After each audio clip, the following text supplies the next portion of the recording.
사진을 좀 띄워주시면, 앞부분에 불을 좀 꺼주셔야 잘 보일 것 같습니다. 예. 이 사진이 최근에 중국에서 있었던 일입니다. 이게 무슨 사진이냐고 하면, 이 사진이 굉장히 인터넷상에서 화제가 되었던 사진인데요. 이 사람이, 남자가 뭐 하는 사람처럼 보입니까? 이 사람이 도둑입니다.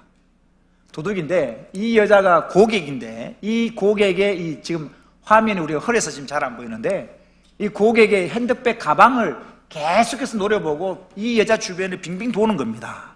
그래서 이 가게 들어올 때부터 이 여자 주변에 빙빙 돌면서 가방에 계속해서 쳐다보고 하니까 여기에 점원이 써 있는데, 점원이 이 고객에게 가방을 조심하십시오 라고 일러준 거예요. 가방을 조심하라고 일러주는데, 그러니까 어떤 일이 벌어지는가? 다음 사진을 볼까요? 그 도둑이, 지금 이 고객의 가방이잖아요. 가방. 고객이 점원한테 왜 남의 일에 참견하느냐 라고 하면서 가방 조심하라고 일러준 그 점원을 가지고 점원한테 폭행을 가하는 사진입니다. 왜? 남의 영업을 방해하느냐는 것이죠.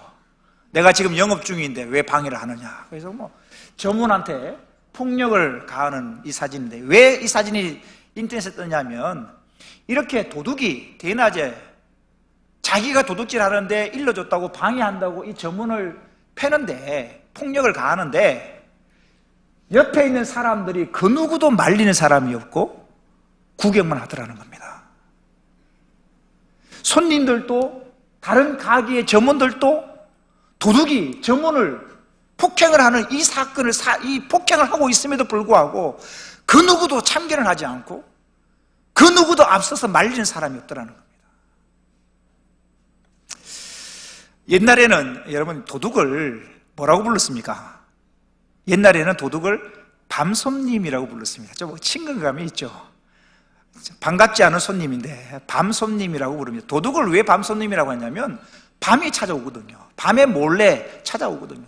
남의 집에 들어가서 물건을 훔치지만 일말의 양심은 있거든요. 그래 대낮에, 벌겋 대낮에 할 수가 없거든요. 그래서 모두가 잠들고 있는 밤에 몰래 들어가서 이렇게 물건을 슬쩍 훔치고 나오거든요. 이게 밤손님이라고 합니다. 도둑이 밤에 도둑질하는 이유는 떳떳하지 못하긴 나쁘끄럽기도 하지만, 낮에 사람들이 하게 되면, 들키게 되면 잡히니까 밤에 몰래 들어가서 그냥 몰래 들어갔다 몰래 나오는 거죠. 이게 옛날 도둑이었습니다.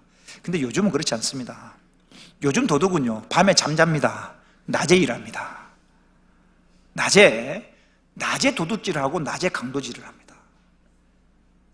낮에 도둑질하고 낮에 강도질하는데 왜 그러냐? 죄에 대하여 부끄러움이 사라지고 맙니다. 다른 사람의 시선을 의식하지 않습니다. 문제는 다른 사람들도 내 자신의 일이 아니기 때문에 내 가방만 챙길 뿐이지 참견하지도 않고 구경만 한다는 사실입니다. 이것을 잘 알기 때문에 버젓이 대낮에 사람들이 있음에도 불구하고 도둑질을 하고 강도질을 하는 것입니다. 이것이 안타깝지만 오늘 우리 시대의 모습입니다. 우리 사회의 모습입니다. 이러한 시대에 그리스도인으로서 어떻게 살 것인가? 그래서 산상수훈을 시작하면서 제일 먼저 나오는 팔복의 말씀이 굉장히 중요한 것입니다. 이 팔복은 그리스도인으로서 갖추어야 할 8가지 성품이라고 말할 수 있는데, 오늘은 4번째 시간으로 의에 줄이고 목마른 성품에 관한 말씀입니다. 다 같이 오늘 본문 6절 말씀을 합독하도록 하겠습니다. 시작. 의에 줄이고 목마른 자는 복이 있나니 그들이 배부를 것이며. 먼저 이 의라는 것이 무엇인지를 살펴보아야 합니다. 이 의에 줄이고 목마른 자는 복이 있다. 이 의, 성경에 보면 이 의라는 단어가 굉장히 많이 나오는데, 이 의라는 것이 무엇인지를 살펴보아야 합니다. 크게 2가지 측면에서 이야기할 수 있는데요, 첫째는 이 의라는 것은 윤리적인 의미로서 정직, 정의라는 뜻이 있다는 사실입니다. 즉, 이 세상에 윤리가 땅에 떨어지고 불의가 가득한 것에 대하여 애통해하면서 정직하게, 정의롭게 사는 것을 의라고 말할 수 있습니다. 둘째, 이 의라는 것은 종교적인 의미에서 하나님의 공의라고 말할 수 있습니다. 즉 악인을 심판하시고 의인을 보호하시는 하나님의 심판과 하나님의 구원의 기준점이 바로 의라는 것입니다. 오늘 본문에서의 의라는 것은 이 두 가지를 다 포함하고 있는 내용입니다. 따라서 오늘 본문에서 의라는 것은 이 세상의 불의한 모습에 대해서 애통해할 뿐만 아니라 더 나아가 이 세상에 하나님의 공의가 실현되기를 위해 의롭게 사는 것까지도 포함되어지는 단어입니다. 다시 오늘 본문 6절을 보십시오. 본문 6절입니다. 의에 줄이고 목마른 자는 복이 있다. 그러면 의에 줄이고 목마르다, 줄이고 목마르다, 이게 비유적인 표현이죠. 줄이고 목마르다라는 것이 무슨 뜻이겠습니까? 의에 줄이고 목마르다, 의를 갈망하며 의를 사모하며 산다는 이야기인 것입니다. 여러분, 줄이고 목마르다라는 표현을 가만히 보시면 줄이고 목마르다는 것은 건강하다는 이야기입니다. 건강할 때 줄이고 목마름을 느낍니다. 몸이 좀 아파 보십시오. 몸이 좀 아프고 건강이 좋지 않을 때는 밥때가 지나도 배고픈지 모릅니다. 건강할 때는 그죠? 밥때가 안 돼도 이 배꼽 시계가 울어서 배가 고픈데 몸이 좀 아프면요 밥때가 지나도 밥맛이 없어요. 영적인 측면은 또 영적으로도 마찬가지입니다. 불의한 것을 보고도 내가 내 속에 애통함이 없거나 불법과 불의함을 보고서도 사회가 그러려니 하고 그냥 그러려니 하고 넘어간다면 내 속에 의의 기능이 병든 것입니다. 하지만 의에 줄이고 목마른 자, 즉 의를 갈망하는 자는 비록 순간순간 죄를 짓고 넘어진다 할지라도 의를 갈망하는 자에게는 소망이 있습니다. 왜냐하면 불의한 세상을 보고 의롭게 살려고 발부둥 치면 칠수록 또 의를 갈망하고 사모함이 크면 클수록 영적으로 건강하다는 증거일 수 있기 때문입니다. 또한 이렇게 의를 갈망하며 사는 것은 예수 그리스도를 닮아가려는 발버둥일 수 있습니다. 하나님은 우리들에게 무엇을 원하시는가? 성경에 보면 직접적으로 요구하고 계시는 게 있습니다. 하나님이 우리에게 요구하시는 게 이것이다 라고 딱 잘라서 정확하게 직접적으로 말씀하고 계시는 부분이 있습니다. 하나님이 우리에게 요구하시는 게 무엇인가? 미가서 6장 8절에 이렇게 기록합니다. 사람아, 주께서 선한 것이 무엇임을 내게 보이셨나니 여호와께서 내게 구하는 것은, 여호와께서 너에게 요구하시는 것은 무엇이냐? 이것이라는 겁니다. 여호와께서 내게 구하시는 것은 오직 뭘 행하며? 정의를 행하며. 하나님이 너에게 요구하시는 것은 오직 정의를 행하며 인자를 사랑하며 겸손하게 내 하나님과 함께 행하는 것이 아니냐. 하나님이 너에게 원하시는 것은 직접적으로 이야기를 합니다. 오직 정의를 행하며 의롭게 살기를 원하신다는 사실입니다. 마태복음 5장 20절에 예수님께서 이렇게 말씀하십니다. 다 같이 읽어보겠습니다. 시작.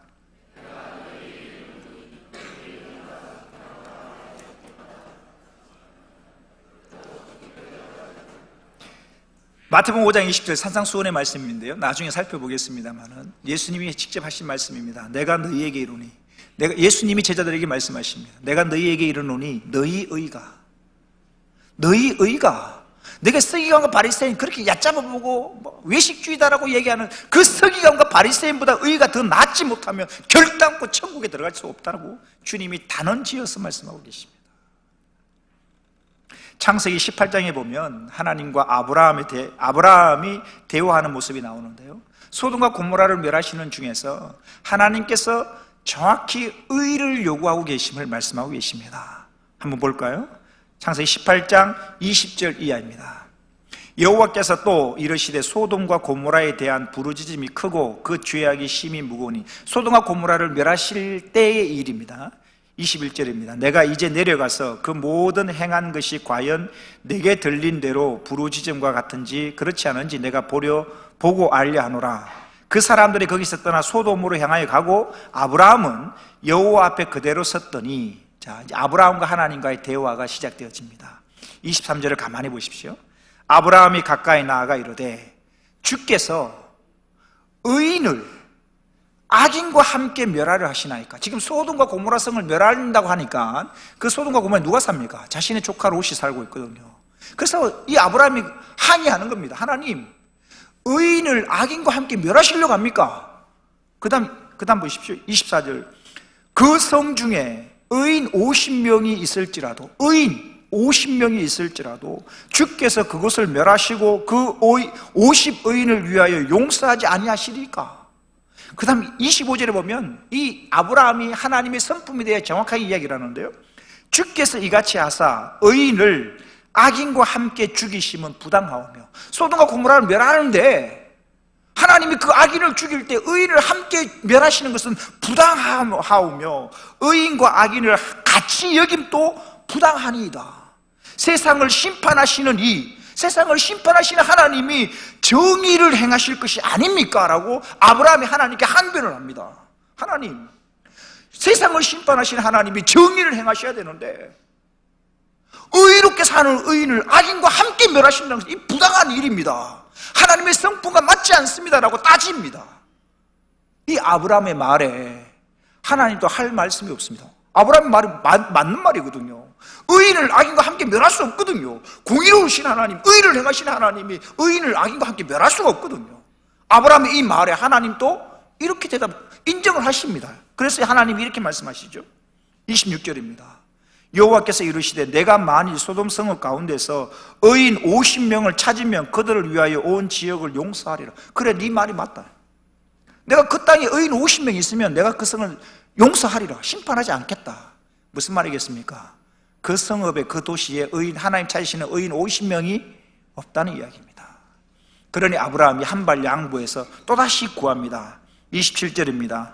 아브라함이 대답하여 이르되 나는 티끌이나 재와 같사오나 감히 주께 아뢰나이다. 의인 50의인 중에 5명이 부족하다면, 그 45명이죠. 5명이 부족하다면 그 5명이 부족함으로 말미암아 온 성읍을 멸하시리까? 하나님 대답하십니다. 이르시되 내가 거기서 45명을 찾으면 멸하지 아니하리라. 아브라함이 또 아뢰어 이르되 거기서 40명을 찾으시면 어찌하리 하시나이까? 하나님 대답하십니다. 이르시되 40명으로 말미암아 멸하지 아니하리라. 아브라함이 이르되 내 주여 노하지 마시옵고 말씀하게 하옵소서. 거기서 30명을 찾으시면 어찌하리 하시나이까? 이르시되 내가 거기서 30명을 찾으면 그리하지 아니하리라. 아브라함이 또 이르되 내가 감히 내 주께 아뢰나이다. 거기서 20명을 찾으시면 어찌하려 하시나이까? 이르시되 내가 20명으로 말미암아 그리하지 아니하리라. 여러분, 소돔과 고모라는 조그만한 도시가 아닙니다. 큰 도시입니다. 한 도시에 의인 20명입니다. 이 21명도 없으니까 이제 마지막으로 이 아브라함이 하나님께 제안을 합니다. 그러면 그 성읍에 지금 조카 롯이 있거든요. 롯과 가족들과 그 가족의 이 노비들, 종들만 하더라도 좋기 10명은 넘거든요. 그래서 마지막으로 하나님께 이렇게 제안을 합니다. 32절입니다. 아브라함이 또 이르되 주는 노하지 마옵소서. 내가 이번만 딱 한 번만 더 하나님께 아뢰겠습니다. 거기서 의인 10명을 찾으시면 어찌하려 하시나이까? 마지막 제안을 합니다. 하나님께서 말씀하십니다. 이르시되 내가 10명으로 말미암아 멸하지 아니하리라. 하나님은 의인 10명만 있어도 소돔과 고모라 성을 멸하시지 않겠다라고 하십니다. 즉 소돔과 고모라 성이 망한 것은요, 끄리낌이 없이 회개함이나 자복함이 없는 것입니다. 그래서 많은 선지자들이 예루살렘 성의 멸망을 예언하고 회개를 촉구하고 있음에도 불구하고 선지자들의 말을 농담으로 여기고 오히려 하나님의 말씀을 전하는 선지자들을 죽이려고 덤벼듭니다. 예레미야 21장 21절을 보십시오. 여호와께서 아나도 사람, 이 아나도 사람이 누구냐 하면 예레미야 선지자를 죽이려고 덤벼든 사람들이 바로 아나도 사람입니다. 여호와께서 아나도 사람들에 대하여 이와 같이 말씀하시되 그들이, 아나도 사람들이 네 생명, 예레미야입니다. 네 생명을 빼앗으려고 찾아 이르기를 아나도 사람들이 뭐라고 얘기하냐, 이렇게 얘기를 합니다. 너는, 아나도 사람들이 예레미야 선지자에게 이렇게 얘기해, 너는 여호와의 이름으로 예언하지 말아라. 두렵건대 우리 손에 죽을까 하노라. 이게 무슨 말입니까? 안 와도 사람들이 예레미야에게 얘기를 합니다. 야, 예레미야, 너 하나님의 이름으로 예언하지 마. 한 번만 더 하나님의 이름으로 예언하면 너 우리 손에 죽어. 라는 이야기입니다. 예레미야 18장 18절 이하를 보십시오. 그들이 말하기를 오라 우리가 꾀를 내어 예레미야를 치자. 예레미야 하나님 말씀을 대언하고 뒤에 나옵니다만 이스라엘을 살리기 위해서 하나님의 진노를 끄트리기 위해서 발버둥치는 그 나라와 민족을 위하여 하나님 말씀 전하는 그 예레미야를 예레미야를 치자. 죽이자는 것이죠. 제사장에게서 율법이 지혜로운 자에게서 책략이 선지자의 말씀이 끊어지지 아니할 것이니 오라 우리가 혀로 그를 치고 그의 어떤 말에도 주의하지 말자. 예레미야 하는 어떤 말에도 우리가 주의를 기울이지 말자 하나이다. 19절 보십시오. 여호와여 나를 돌아보사 나와 더불어 다투는 그들의 목소리를 들어보옵소서. 어찌 악으로 선을 갚으리까마는 그들이 나의 생명을 해하려고 나를 죽이려고 구덩이를 팠나이다. 예레미야는 뭘 했는가? 그 다음 보십시오. 내가 주의 분노를 그들에게서 돌이키려 하고 하나님의 심판을 이스라엘 백성들에 돌이키려고 하나님의 말씀을 전하고 그들에게 주의 분노를 그들에게 돌이키려 하고 주의 앞에 서서 그들을 위하여 유익한 말을 한 것을 기억하옵소서. 예레미야 한 게 뭐냐? 하나님의 진노를 돌이키려고 백성들에게 하나님의 말씀을 선포하고 가르친 죄밖에 없지만 백성들은 예레미야의 말을 따르지 않습니다. 함정을 팝니다. 죽이려고 덤벼듭니다. 예레미야 당시에 이스라엘 백성들의 죄악상을 하나님은 이렇게 말씀하십니다. 예레미야 4장 22절입니다. 내 백성은 나를 알지 못하는 어리석은 자요 지각이 없는 미련한 자식이라. 그 다음 보십시오. 악을 행하기에는 지각이 있으나 선을 행하기에는 무지하도다. 죄를 짓는 데는 지혜롭게, 죄를 짓는 데는 머리가 바닥바닥 돌아가면서 선을 행하는 데는 무지하다는 것입니다. 선을 행하지 아니하고 악을 짓는 일에 지혜롭고 악을 행하는 일에 지각이 있는 이 백성. 오늘 우리 시대에 우리 사회의 모습을 보십시오. 지금 내가 살고 우리가 살고 있는 이 사회의 모습을 보십시오. 하나님의 정의와 하나님의 공의가 실현되기보다는 온갖 불법과 불의가 편법이 난무하고 또한 하나님이 싫어하시는 온갖 죄를 문화라는 이름으로 합리화하고 합법화하는 것이 우리가 살고 있는 이 나라 이 민족의 모습이라는 사실입니다. 하나님이 죄라고 지정하신 것을 문화라는 이름으로 합법화시키는 것입니다. 아름답게 포장하는 것입니다. 이것이 지금 우리나라의 모습이고 이 나라의 이 모습의 이 나라 이 민족의 모습이라는 사실입니다. 그렇다면 오늘 우리는 어떻게 살 것인가? 먼저 말씀을 보길 바랍니다. 예레미야 9장 23절에서 24절입니다. 여호와께서 이와 같이 말씀하시되 지혜로운 자는 그의 지혜를 자랑하지 말라. 여러분, 지혜로운 자가 지혜를 자랑하지 않으면 뭘 자랑해야 할까요? 그 다음 보십시오. 용사는 그의 용맹을 자랑하지 말라. 용사가 가진 게 용맹밖에 없는데 그걸 자랑하지 말라는 겁니다. 부자는 그의 부함을 자랑하지 말라. 그럼 뭘 자랑해야 할까? 24절입니다.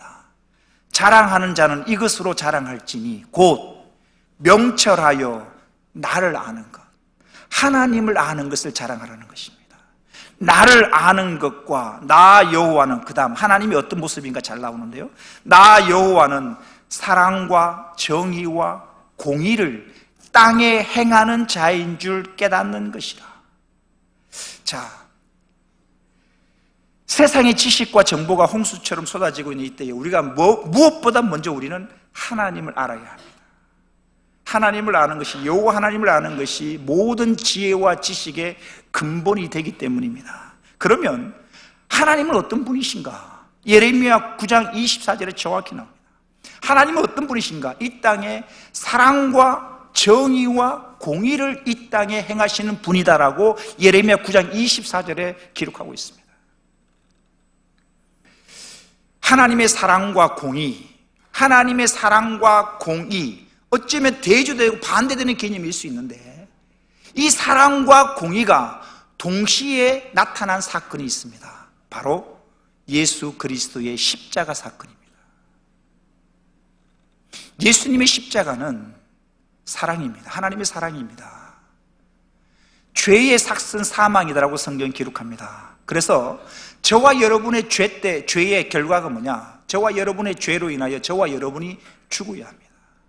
그런데 저와 여러분이 죽어야 되는 그 자리에 하나님의 아들 예수 그리스도를 대신 죽이셨습니다.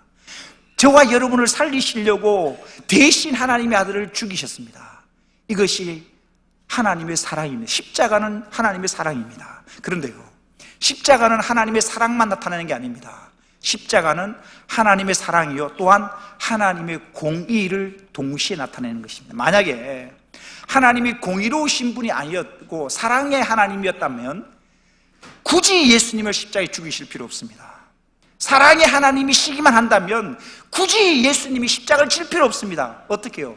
그냥 이렇게 내가 너희 죄 용서할게, 이제 앞으로 바르게 살아 라고 말씀하시면 끝납니다. 굳이 안 죽이셔도 됩니다. 그런데 하나님은 죄에 대해서는 철저히 그 값을 물으십니다. 이게 공의입니다. 그냥 우리 죄, 그냥 네 죄 없던 걸 쳐줄게 라고 할 수 없는 겁니다. 죄에 대해서는 반드시 그 대가를 물어야 합니다. 죄의 대가를 반드시 죽어야 합니다. 그래서 예수님을, 내가 죽어야 되는 그 자리에 대신 예수님을 죽이심. 그래서 예수 그리스도의 십자가 사건은 하나님의 사랑이요 동시에 하나님의 공의가 동시에 나타난 사건이 바로 예수 그리스도의 십자가입니다. 하나님께서 우리의 죄 때문에 그 독생자 예수님마저도 십자가에 죽게 하셨다면 그 누구인들 하나님의 심판에서 벗어날 수 있겠습니까? 그래서 우리는 이렇게 살아야 합니다. 아모스 5장 24절 말씀 다 같이 읽어보겠습니다. 시작.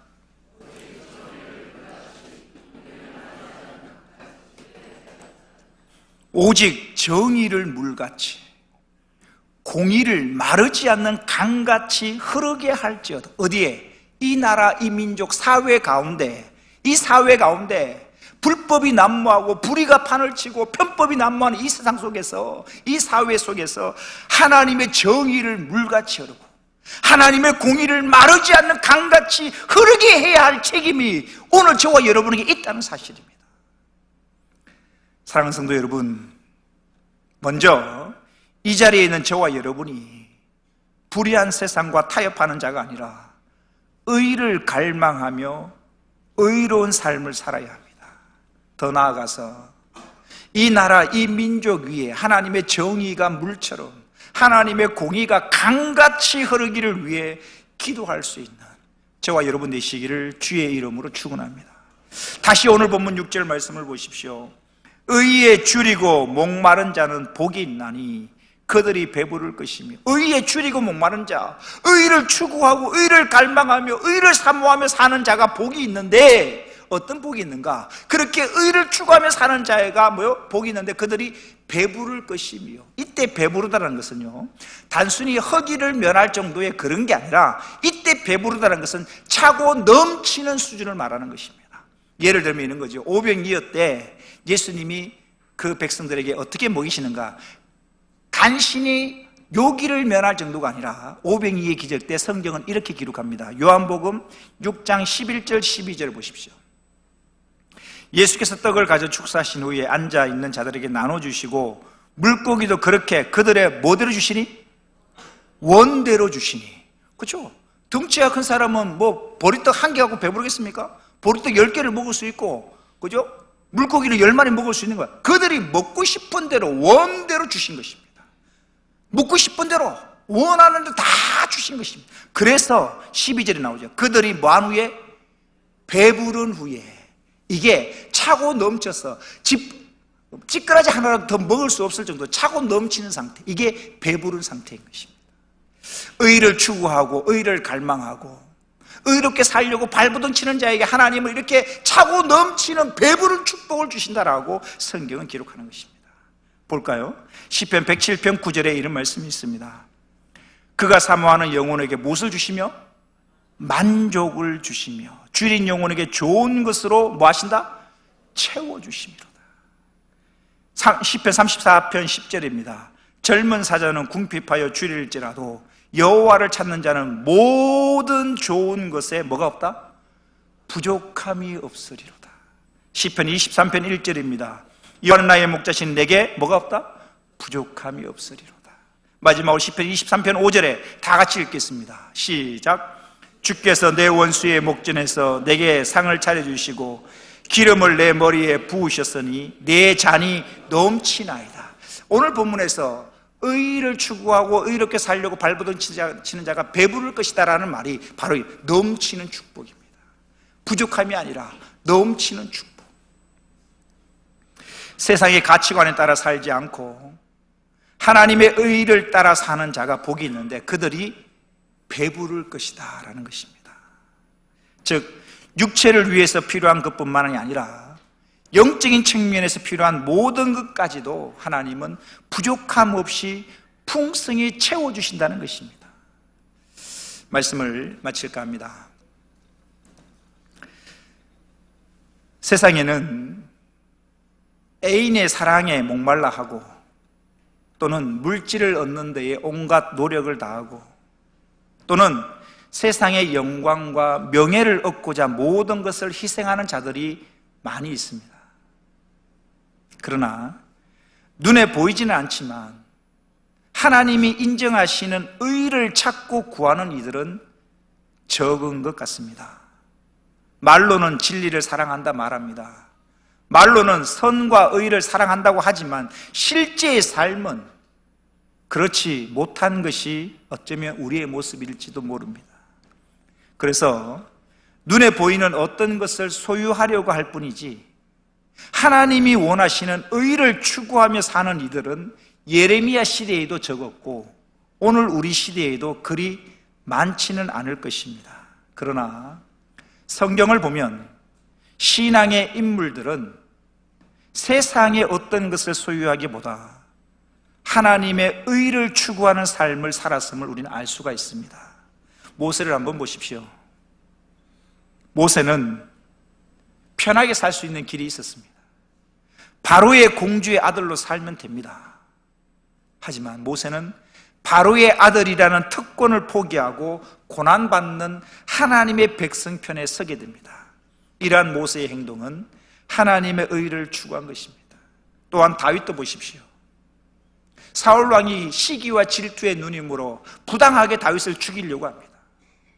그런데요, 사울 왕은 그토록 다윗을 죽이고자 했지만 다윗을 죽일 만한 기회가 한 번도 없었습니다. 반면에 미쳐 날뛰고 있는 이 사울 왕은 다윗은 2번이나 죽일 수 있는 완벽한 기회가 있었습니다. 그럼에도 불구하고 하나님이 세우신 사람이기에 귀히 여기고 죽이지 않고 살려줍니다. 이것은 다윗이 눈에 보이는 왕권을 위해 산 사람이 아니라 하나님의 의를 추구한 사람이었기 때문에 가능한 일이었습니다. 만약에 눈에 보이는 왕위를 위해서 살았다면 그 죽일 수 있는 기회에 다윗은 사울을 죽였을 것입니다. 하지만 다윗은 눈에 보이는 어떤 것이 아니라 하나님의 의를 추구하며 살았기에 자신을 죽이려고 덤벼드는 그 사울 왕을 죽이지 않고 살려 보내줄 수 있었던 것입니다. 믿음의 사람들의 삶의 원리는 이처럼 하나님의 의를 이루며 사는 삶입니다. 그 결과 하나님께서는 그들을 높여주셨고 그들의 삶을 영광과 존귀로 만족해 하셨던 것입니다. 사랑하는 성도 여러분, 눈에 보이는 어떤 소유보다 비록 눈에 보이지는 않지만 하나님의 의를 추구하며 사는 사람이 진정 지혜로운 사람이고 믿음의 사람입니다. 의를 추구하며 살 때에 다른 모든 것들은 하나님께서 더해 주신다는 사실입니다. 이것이 나중에 살펴봅니다만 산상수훈에 나옵니다. 우리 마태복음 6장 27절 이하 말씀을 한번 보십시오. 너희 중에, 예수님이 하신 말씀입니다. 너희 중에 누가 염려함으로 그 키를 한 자라도 더할 수 있겠는가? 그렇죠? 키 작은 사람이 염려한다고 키가 자라는 게 아닙니다. 28절입니다. 또 너희가 어찌 의복을 위하여 염려하느냐? 들의 백합화가 어떻게 자라는가 생각하여 보라. 들의 백합화, 그 아름다운 백합화는 스스로 수고도 아니하고 길쌈도 아니하느니라. 그러나 내가 너희에게 말하노니 솔로몬의 모든 영광으로도 입은 것이 이 꽃 하나만 갖지 못하였다. 오늘 있다가 내일 아궁이에 던져지는 들풀도 하나님이 이렇게 입히시거든. 하물며 너희일까 보냐. 믿음이 작은 자들아. 그 다음 결론적으로 주님이 말씀하십니다. 그러므로 염려하여 이르기를 무엇을 먹을까, 무엇을 마실까, 무엇을 입을까 하지 말아라. 왜냐? 이는 다 누가? 이방인들이 구하는 것이라. 너희 하늘 아버지께서 이 모든 것이 너희에게 있어야 할 줄을 어떻게? 아시느니라. 그래서 결론적으로 이렇게 말씀하십니다. 다 같이 33절을 읽겠습니다. 시작. 그런즉 너희는 먼저 그의 나라와 그의 의를 구하라. 그리하면 이 모든 것을 너희에게 더하시리라. 먼저 그의 나라와 그의 의를 구하라. 그리하면 이 모든 것을 너희에게 더하시리라. 불법과 불의가 성행하고 편법으로 사는 것을 오히려 자랑하는 이때에 저와 여러분은 예수님의 말씀에 순종하여 의를 추구하며 의롭게 살기를 원합니다. 그럴 때 저와 여러분의 삶에 모든 것을 더해 주시는 하나님의 복이 임할 줄로 믿습니다. 뿐만 아니라 여러분, 우리가 내가 의롭게 살아야 되는 이유는 나의 행동이, 나의 삶이 나라와 민족을 살리기도 한다는 사실입니다. 사명감을 갖고 사십시오. 소돔과 고모라가 예루살렘 성이 왜 망하였는지를 잊지 마십시오. 그 예루살렘 성에 하나님 자신의 의인 한 명만 있었더라도 그 성은 살았을 것입니다.